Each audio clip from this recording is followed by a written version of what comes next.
Visitor Center, which was constructed in 1910, was made to provide restroom facilities for the visitors of Grant's Tomb. Grant's Tomb received more visitors through World War I than the Statue of Liberty, and a makeshift women's comfort station, as it was called, that was built here initially was just inadequate to handle the crowds. So the City of New York built this neoclassical structure, which comports with the style of the monument across the street, in order to give visitors those restrooms. Now this structure was in a state of disrepair, as was so much of the surrounding area, for a period of about 40 years, and the government restored it by 2011, and they put in a couple of restrooms and a gift shop and auditorium with exhibits where people could learn about Grant's life and career when they pay visits to his final resting place, which is just across the street.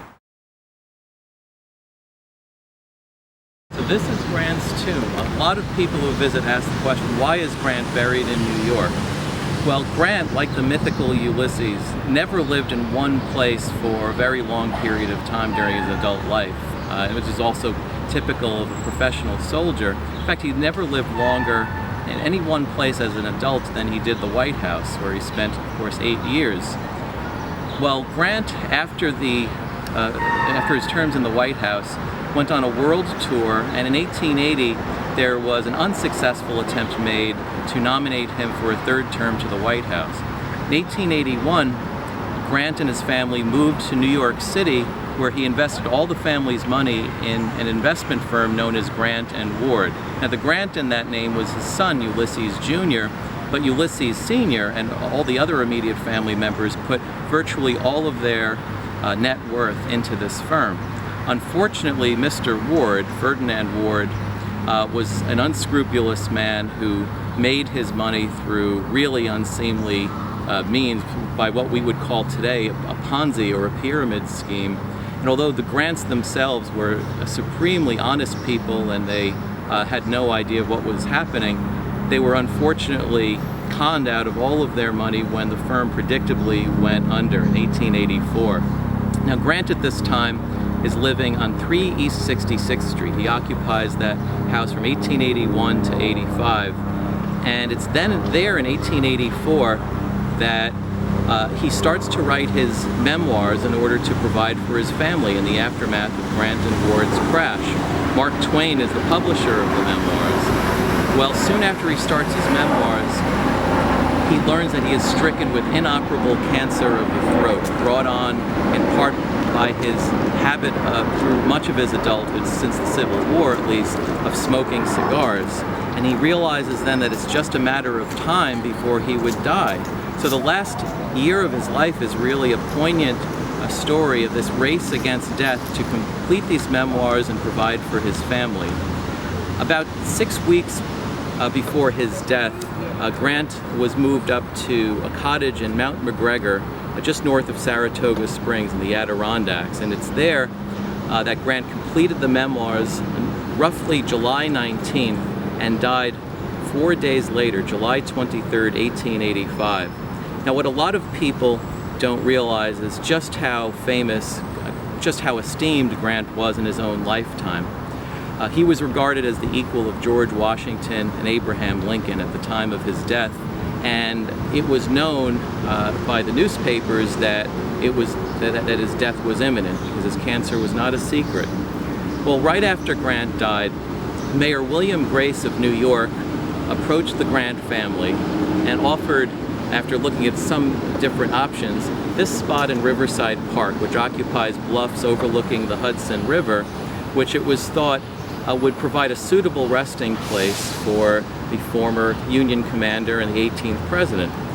Grant on his deathbed didn't really insist on any conditions except that a place be reserved at his side for his wife Julia. He did mention New York City when he was asked where would you like to be buried. He mentioned New York City, Galena, or somewhere in Illinois, which had also been a home of his, and St. Louis, where he had lived for years before the Civil War. He mentioned New York in his list because of the kindness of New Yorkers to him in his time of need, and Mayor Grace's offer was the most attractive one to the Grant family. So what followed his death in 1885 was an effort to construct a suitable monument to him. Now, Grant's funeral was the largest outpouring of public grief in history. The funeral occurred on August 8th, and it would be attended by virtually the entire U.S. government, not to mention world leaders, 60,000 troops, blue and gray. Grant's pallbearers significantly included not only former Union commanders William Sherman and Phil Sheridan and Admiral David Porter, it also included Confederate generals Simon Bolivar, Buckner, and Joe Johnston. His funeral stretched for 7 miles. It took 5 hours to pass a single point, and realistic estimates of attendance at his funeral reached 1.5 million people, which was the largest assemblage of people in any one location in the history of the North American continent, if you can imagine. Well, the funeral procession went from City Hall downtown up to this spot, roughly by Riverside Drive and 122nd Street, and Grant's remains were put in a temporary tomb. The Grant Monument Association was then established soon afterwards to build a permanent tomb. And the fundraising for this endeavor ran into problems, not for any lack of popularity on Grant's part, but because he was so popular that there were many who thought that Grant should be buried in Washington. There was even a congressional resolution that Julia Grant had to act in order to oppose that said that Grant should be buried in Washington or in Arlington. And there were many other Grant monument funds that were being established in other cities to build other monuments to U.S. Grant. Well, the Grant Monument Association held 2 architectural competitions, and they selected the winning design from an architect named John Duncan in the second competition of 1890. Now, Duncan's design, which we could see reflected here in the monument, is a neoclassical structure, rises 150 feet above the ground, 280 feet above the banks of the Hudson. It includes in front 6 Doric columns. There is a cupola, a dome, a terrace dome at the very top. And you see just above the portico, Grant's epitaph, "Let us have peace." That was the closing sentence of his letter of acceptance to the Republican National Convention of 1868 when he sent his letter of acceptance for his first nomination to the presidency. He closed his letter by saying, "Let us have peace," and that was selected to be his epitaph. On either side of that sign, you have allegorical figures that were designed by J. Massey Rhind, a Scottish artist, representing victory on the right-hand side and peace on the left, the twin components of Grant's career, war and peace. You also have on either side of the stairway some granite eagles that were installed from the old post office building downtown, but those were put in during the 1940s. Hey everyone, this is Pavlina from Pavlina's Kids Place, and I'm on location here at New York City, and I'm in Grant's tomb with President of Grant Monument Association, Frank Scaturro. Hello. Hi, Pavlina. It's great to be with you. Yes, thank you for having, for being here and everything. So how are you? Doing well today. How about you? I'm good, thank you. So, today is the 150th anniversary of the Battle of Vicksburg. Why is this event, special? It's a special event because the Vicksburg campaign marked a great turning point in the Civil War. It marked the campaign where the Union forces were able to take control of the Mississippi River. Vicksburg was this virtual fortress that overlooked the Mississippi River, and it gave the Confederacy control of that, the biggest, most important waterway in the entire continent. Well, through the Vicksburg campaign, U.S. Grant authored one of the great displays of generalship, not only in American history, but in world history. And the surrender of Vicksburg on July 4th, 1863 was the largest capture of men in arms in world history up to that point. And by giving the Union control of the Mississippi River, it virtually cut the Confederacy in half. And along with the victory for the Union at Gettysburg the day before, that marked the real turning point, after which the ultimate Union victory was in sight. So you changed the Grant tomb when you were attending Columbia University, which is where I'm at, and it's awesome there. So how has it changed since then? Well, when I was a student a few blocks away, this monument was enduring some pretty rough times. It was being desecrated on virtually a daily basis. There was a lot of graffiti that took place. There were homeless who camped out right in front, and they used the site as a bathroom and as a shelter. We would see all sorts of really disgusting things, also evidence of drug use, crack vials, marijuana bags, things like that. And it was really discouraging to see. I was a history political science major at the school. I was writing a thesis on Grant's presidency. I thought this just isn't right that the tomb of a president would be treated like this. So 2.5 years I was sort of butting my head against a bureaucratic wall in the Park Service. I spent most of that time volunteering when I wasn't doing my schoolwork. And after I just saw there was no progress, I went public with what essentially was a whistleblowing report. And fortunately, public officials responded, and they pushed for a restoration of the monument by its centennial in 1997. So today, you have the monument's been cleaned up. You don't have the desecration that used to take place. At closing time, they have a security guard that comes out. They make sure that the monument receives much greater respect than it used to. Yes, definitely. I'm surprised that actually, they let it happen kind of thing with that. Yeah. But you raised, a lot of, almost $2 million to fix the monument. How did you do that, and what inspired you to get there? Well, that was all Congress at the end of the day. It was just a matter of alerting our public officials to what was going on. And I reached out to them.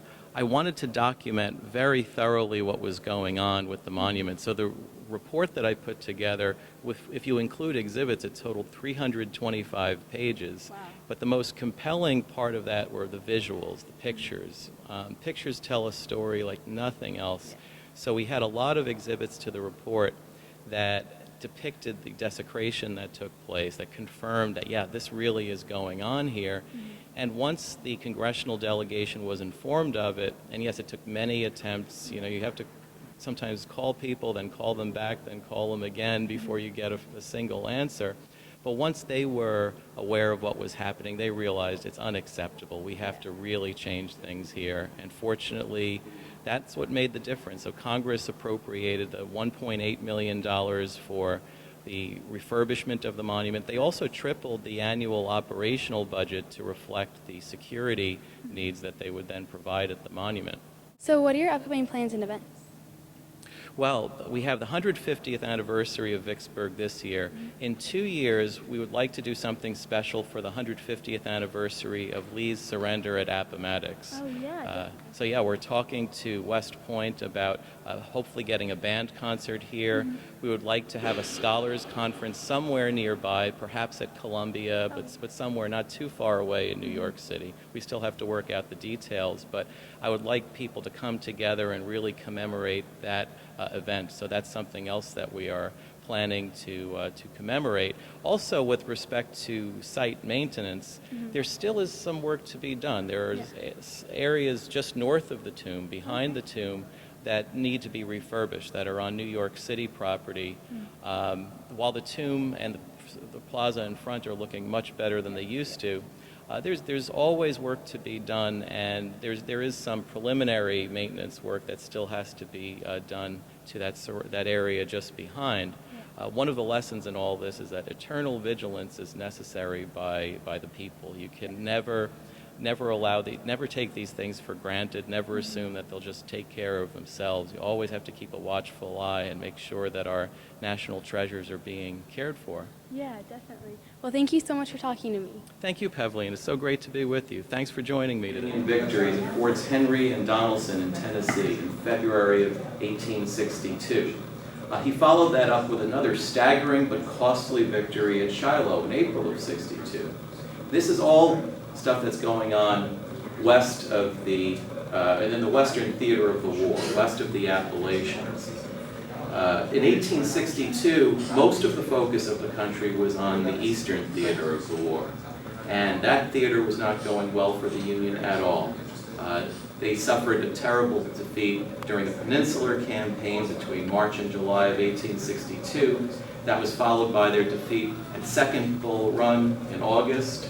at Antietam in September 17th of 1862, of America, and attacking it was the Union's key to gaining full control of the Mississippi, which would cut the Confederacy in half and attain the object that was so crucial to winning the war. Now, Grant had thought long about how Vicksburg, we have another contemporary photo here, how Vicksburg could be taken. And when he was given command of the Department of the Tennessee on October 25th of 1862, he had an opportunity finally to implement his plans. The Vicksburg campaign would last from November 2nd of 1862 until the fall of that city on July 4th of 63, and it really marks one of the great displays of generalship in history. Grant would successfully impose his will, as generals are charged to do, upon his forces, and he really dominated the campaign to an extent that's rarely even approached in military history. His Confederate opponent was the Philadelphian John Pemberton, who, although a Northerner, decided to offer his services to the Confederate Army during the war. Now, Grant faced a difficult task, and it must be remembered that it was necessary for him, in order to win, to comprehend not only the military situation, but also the political one that faced him. An essential part of Grant's evolution into what did, as I believe, for the good of the service. General McClernand was a member of Congress when the Secession War broke out. He belonged to that political party, the Democratic Party, which furnished all the opposition there was to a vigorous prosecution of the war for saving the Union. There was no delay in his declaring himself for the Union at all hazards. He also gave up his seat in Congress. McClernand had been a congressman, not a West Pointer, to take the field in defense of the principles that he had proclaimed. Now, at the time Grant assumed command, winter rains had severely limited the extent to which his armies could operate around the banks of the Mississippi River. And at the same time, Northern morale was really low. Remember all of these defeats that are taking place in '62, and Grant saw that standing idle with his troops for 2 to 3 months would only have fed the thriving defeatism. So as Grant would say in his memoirs, it was my judgment at the time that to make a backward movement as long as that from Vicksburg to Memphis would be interpreted by many of those yet full of hope for the preservation of the Union as a defeat, and that the draft would be resisted, desertions ensue, and the power to capture and punish deserters lost. There was nothing left to be done but to go forward to a decisive victory. So Grant's tomb was constructed with 8,000 tons of granite, most of which came from New Hampshire and Maine. The exterior of the monument is granite.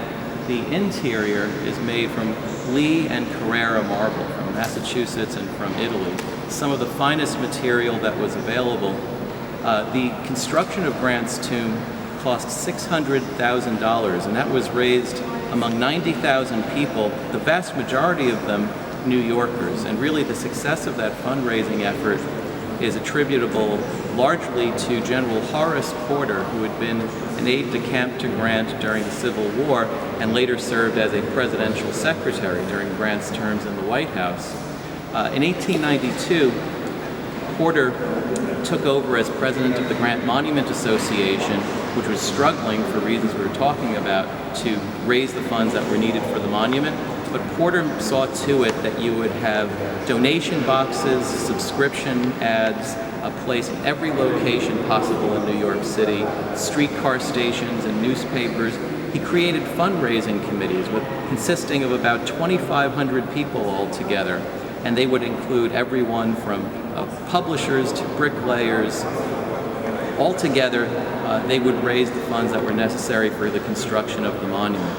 President Benjamin Harrison laid the cornerstone of Grant's tomb on what would have been Grant's 70th birthday, on April 27, 1892. Grant died at the age of 63. And it was 5 years later that Grant's tomb was dedicated on what would have been his 75th birthday, April 27, 1897. Remarkable thing about Dedication Day is that the dedication ceremonies, which were a full public holiday called Grant Day in the state of New York, it once again included a huge outpouring of affection for U.S. Grant.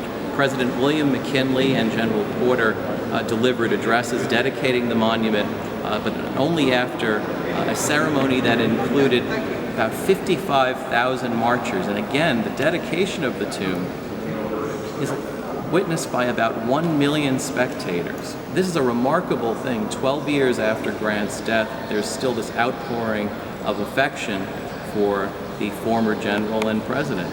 And as we look around the interior of the tomb here, we can see some features that are original and a few that were added a bit later.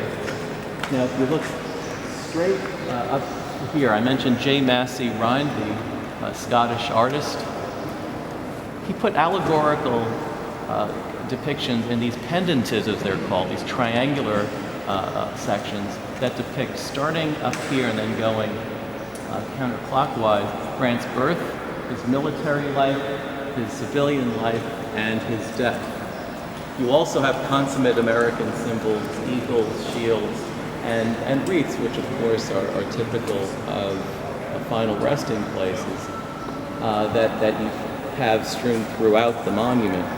In these semicircular lunettes, as they are called, you have depictions, mosaic murals that were dedicated 100 years after Appomattox in 1965. They were painted by an artist named Alan Cox, who also painted a number of murals in the Capitol building. If you ever go to the house side of the Capitol building, the Cox corridors are really something to see. Well, Alan Cox painted these murals that depict Grant at Vicksburg over here. Across the way you have Grant with General Thomas at Chattanooga, another great victory. And straight ahead you have, of course, the most famous scene, not only in Grant's career, but one of the most famous in all of American history, and that is the surrender of Robert E. Lee to General Grant on April 9th of 1865, the event that marked the virtual end of the Civil War, when Lee surrendered his Army of Northern Virginia to the Union, to the United States. Straight ahead of us, we have a circular crypt where you have the remains that are placed in twin sarcophagi. The twin sarcophagi are constructed from red granite that are actually treated to look like marble. The red granite is from Wisconsin. Beneath that, you have a gray granite base that is from Ohio, materials from Ohio. Left-hand side, you have President Grant's remains. On the right-hand side, the remains of his wife, Julia. An interesting postscript to their story. Julia lived to see the dedication of this tomb. Her sarcophagus was not installed until a year after the tomb was dedicated. It was dedicated in 97. Her sarcophagus is installed in 1898. She would continue to place or send white flowers in a vase at her husband's final resting place. She died herself December 14th, 1902, and a subheading of her New York Times obituary called her a wealthy woman. Grant's memoirs had been such a stunning success that they made her about $450,000 in royalties, which is an exorbitant amount of money, especially by the standards of those times. Today, you're talking about many tens of millions of dollars in value. So Grant's final struggle to write these memoirs was a stunning success at the end of the day. It provided for his family, and they're widely hailed as one of the great works of American nonfiction, by far the best presidential memoir ever written, and one of the greatest military autobiographies of all time. So you have, even in this race against death, Grant wins one final victory, and that was something that was very much reflected by the time of his wife's death 17 years later. Grant's tomb contains two reliquary rooms, as they are known. Each one contains a trophy case. The design of the trophy case is from John Duncan, the designer, the architect of Grant's tomb, and each trophy case houses several regimental battle flags. The circular walls that you see around us here were painted by Dean Fawcett, a muralist, in 1938 as part of the WPA enhancement of Grant's tomb that took place that year. Now, the murals that Fawcett painted have, of course, allegorical depictions of war at the very top, but they also will show you the theater of the Civil War. Each room gives you another stretch of the area where battle took place. Battles are marked off with a cross of sabers. Battles in which U.S. Grant participated are marked off additionally with a star. And you see 150 years after the Vicksburg campaign, you see many of those battles reflected here, including the victories that Grant had with his men in a span of 17 days when they won 5 battles. Now what you see here was taken away for a good number of years. In the mid-20th century, the Grant Monument Association, which was suffering from a declining membership and an aging leadership, turned this site over to the National Park Service. And the Park Service, when they first got control of the site, really had little idea of how to develop it. And in 1970, they made the regrettable decision to paint over these murals that Dean Fawcett had painted and to replace them with red and black paint, or red and blue paint, excuse me, with photo. It was there in 1995 when these features of the reliquary rooms were restored, and that was really nice to see. He was in his 80s at that point. And the full restoration of the monument was acknowledged, in a sense, at the centennial of the dedication of Grant's tomb on April 27, 1997, where there was a really nice ceremony here that included not quite the 1 million people who were there 100 years earlier, but there were 3,000 people here on hand following a parade up Riverside Drive to mark that Grant's tomb was in fact, once again, a monument getting the respect that it deserved. So yeah, as you see here, basically additional battles, kind of the theater of the war that's north of what we had seen before, and maybe the most famous spot is Appomattox right here. That's of course where General Lee surrendered to Grant and where the war came to a virtual end.